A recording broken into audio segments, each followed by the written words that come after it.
اعوذ باللہ من الشیطان الرجیم بسم اللہ الرحمن الرحیم۔ حضرت ابو ہریرہ رضی اللہ عنہ سے روایت ہے، رسول اللہ صلی اللہ علیہ وسلم نے ارشاد فرمایا کہ 7 لوگ ایسے ہیں کہ جن کو اللہ تعالیٰ اس دن عرش کے سایہ میں جگہ عطا فرمائے گا کہ جس دن عرش کے سایہ کے سوا کوئی سایہ نہ ہوگا۔ فرمایا کہ پہلا وہ عادل حکمراں جو لوگوں کے درمیان عدل و انصاف قائم کرتا ہو۔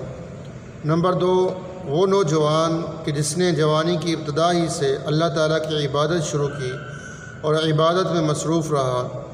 تیسرا وہ شخص کہ جس کا دل ہر وقت مسجد کے ساتھ لگا رہے۔ اور چوتھے وہ 2 شخص کہ جن کا جدا ہونا اور جن کا آپس میں ملنا صرف اور صرف اللہ تعالیٰ کی رضا کے لیے ہو۔ اور 5واں وہ شخص کہ جس کو کوئی حسین عورت دعوت گناہ دے اور وہ یہ کہہ کر انکار کر دے کہ میں اللہ تعالیٰ سے ڈرتا ہوں۔ اور 6واں وہ شخص کہ جو صدقہ اس طرح ادا کرے کہ اس کے بائیں ہاتھ کو بھی خبر نہ ہو کہ دائیں ہاتھ نے کیا ادا کیا ہے، کیا صدقہ کیا ہے، یعنی کہ وہ صدقہ چھپ کر ادا کرے۔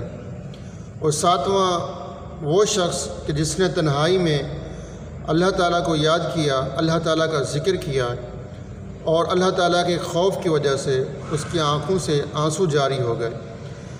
تو یہ 7 اشخاص ایسے ہیں کہ جن کو اللہ تعالیٰ قیامت کے دن اپنے عرش کے سائے میں جگہ عطا فرمائے گا۔